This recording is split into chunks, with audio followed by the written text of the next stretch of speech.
നിങ്ങൾ ഈ 3 step follow ചെയ്യാൻ റെഡി ആണെങ്കിൽ നിങ്ങളിപ്പോൾ ഈ വീഡിയോ കണ്ടുകൊണ്ടിരിക്കുന്ന ഇൻസ്റ്റഗ്രാം അല്ലെങ്കിൽ യൂട്യൂബ് പോലുള്ള പ്ലാറ്റ്ഫോം നിങ്ങൾക്ക് ഡെവലപ്പ് ചെയ്തെടുക്കാൻ പറ്റും. അപ്പോൾ നിങ്ങൾ ഒരു സിംഗിൾ ലൈൻ ഓഫ് കോഡ് പോലും അതിന് വേണ്ടിയിട്ട് എഴുതേണ്ട ആവശ്യമില്ല. ഞാൻ 3 സ്റ്റെപ്പ് ഞാൻ പറഞ്ഞുതരാം. ആദ്യം നിങ്ങൾ ഗൂഗിളിൽ പോയിട്ട് എന്ത് ചെയ്യുക, ChatGPT എന്ന് സെർച്ച് ചെയ്യുക. അപ്പോൾ ഫസ്റ്റ് കാണുന്ന ആ ലിങ്കിൽ ക്ലിക്ക് ചെയ്ത് കഴിഞ്ഞാൽ നിങ്ങൾക്ക് എന്ത് ചെയ്യുക, ജസ്റ്റ് ഒന്ന് അക്കൗണ്ട് ക്രിയേറ്റ് ചെയ്യുക, ലോഗിൻ ചെയ്തിട്ട് പ്രോംപ്റ്റ് ക്രിയേറ്റ് ചെയ്യുക. ഇപ്പോൾ നിങ്ങൾക്ക് ഏത് ആപ്ലിക്കേഷനാണ് ഡെവലപ്പ് ചെയ്യണമെങ്കിൽ നിങ്ങൾ ജസ്റ്റ് അതിനോട് പറയുക, എനിക്ക് ഇതുപോലുള്ള ഒരു പ്രോംപ്റ്റ് വേണമെന്ന്. ഞാൻ സിമ്പിളായിട്ട് ക്രിയേറ്റ് ചെയ്തിട്ടുള്ള ഒരു പ്രോംപ്റ്റ് ഞാൻ ഈ ഡിസ്ക്രിപ്ഷനകത്ത് കൊടുക്കുക. അതുപോലെ തന്നെ നിങ്ങൾ നെക്സ്റ്റ് ചെയ്യേണ്ടതെന്ന് പറയുന്നത് വീണ്ടും നിങ്ങൾ ഗൂഗിളിനകത്ത് പോവുക, എന്നിട്ട് a0.dev എന്ന് സെർച്ച് ചെയ്യുക. എന്നിട്ട് അതിനകത്തൊരു അക്കൗണ്ട് ക്രിയേറ്റ് ചെയ്തിട്ട് സിമ്പിളായിട്ട് ഗൂഗിൾ വെച്ചൊരു അക്കൗണ്ട് ക്രിയേറ്റ് ചെയ്താൽ മാത്രം മതി. എന്നിട്ട് ഈ ഒരു പ്രോംപ്റ്റ് നമ്മൾ നേരത്തെ ChatGPTന്ന് ക്രിയേറ്റ് ചെയ്തിട്ടുള്ള ആ ഒരു പ്രോംപ്റ്റ് ഇവിടെ ജസ്റ്റ് ഒന്ന് പേസ്റ്റ് ചെയ്ത് കൊടുക്കുക. അവിടെ നിന്ന് കോപ്പി ചെയ്തിട്ട് ഇവിടെ പേസ്റ്റ് ചെയ്ത് കൊടുക്കുക. എന്നിട്ട് ജസ്റ്റ് എൻ്റർ ചെയ്താൽ മാത്രം മതി. അപ്പോൾ a0.dev എന്ത് ചെയ്യും, നിങ്ങൾക്ക് വേണ്ടിയിട്ട് ഒരു കംപ്ലീറ്റ് മൊബൈൽ ആപ്ലിക്കേഷൻസ് തന്നെ ഡെവലപ്പ് ചെയ്ത് തരും. ഇനി നിങ്ങൾ എന്ത് ചെയ്യേണ്ട, നിങ്ങൾക്ക് ഇതിന് വേണ്ടിയിട്ട് ഒരു സിസ്റ്റത്തിൻ്റെ ആവശ്യമില്ല, അതുപോലെ തന്നെ ഒരു കാര്യങ്ങളും നിങ്ങൾക്ക് ആവശ്യമില്ല. നിങ്ങൾ കോഡ് എഴുതേണ്ട, ഒന്നും തന്നെ ചെയ്യേണ്ട.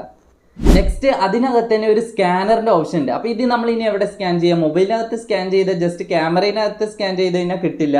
അപ്പോൾ അതിന് വേണ്ടിയിട്ട് ഞാൻ ഇൻസ്റ്റാൾ ചെയ്തിട്ടുള്ള അതുപോലെ തന്നെ എക്സ്പോ ഗോ എന്ന് പറയുന്ന ഒരു ആപ്ലിക്കേഷൻ ഉണ്ട്. അത് നിങ്ങൾക്ക് പ്ലേ സ്റ്റോറിനകത്ത് നിന്നാണെങ്കിലും അതുപോലെ തന്നെ ആൻഡ്രോയിഡിലും iOSലൊക്കെ നമുക്ക് എന്ത് ചെയ്യാൻ പറ്റും, ഇത് യൂസ് ചെയ്യാനായിട്ട് പറ്റും. ഈ ഒരു റിയാക്ട് നേറ്റീവും അതുപോലെ തന്നെ ഫ്ലട്ടറൊക്കെ ഉണ്ട്.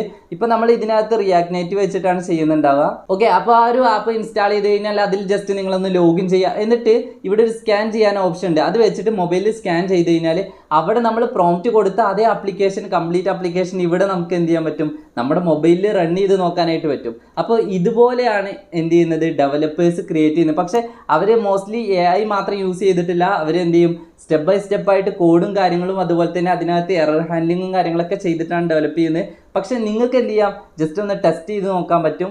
നിങ്ങൾ എന്ത് ചെയ്യേണ്ട, ഒരു ലൈൻ ഓഫ് കോഡ് പോലും എഴുതണ്ട. അപ്പോൾ നിങ്ങൾക്ക് ഈ ഒരു വീഡിയോ ഇഷ്ടമായിട്ടുണ്ടെങ്കിൽ ജസ്റ്റ് ഒന്ന് ലൈക്ക് ചെയ്യുക. അതുപോലെ തന്നെ നിങ്ങളുടെ കോഡിങ് അറിയാത്ത ഫ്രണ്ട്സിനൊക്കെ ഇതൊന്ന് ജസ്റ്റ് ഷെയർ ചെയ്ത് കൊടുക്കുക. കോഡിങ് അറിയുന്നവർക്കും ജസ്റ്റ് ഒന്ന് ഷെയർ ചെയ്ത് കൊടുത്തോ, കാരണം അവർക്കും എന്ത് ചെയ്യാൻ പറ്റും, ഇത് കൂടുതൽ യൂസ്ഫുൾ ആയിരിക്കും. കാരണം ഇനിയും മോർ എന്ത് ചെയ്യുക, ആപ്ലിക്കേഷൻസും കാര്യങ്ങളൊക്കെ ഡെവലപ്പ് ചെയ്യാൻ. അപ്പോൾ ഈ ഒരു വീഡിയോ ജസ്റ്റ് ഒന്ന് സേവ് ചെയ്ത് വെച്ചോ. അതുപോലെ തന്നെ നിങ്ങളുടെ മാക്സിമം നിങ്ങളുടെ ഫ്രണ്ട്സിനൊക്കെ ഒന്ന് ഷെയർ ചെയ്ത് കൊടുക്കുക. അപ്പോൾ നെക്സ്റ്റ് വീഡിയോ ആയിട്ട് കാണാം. ബൈ.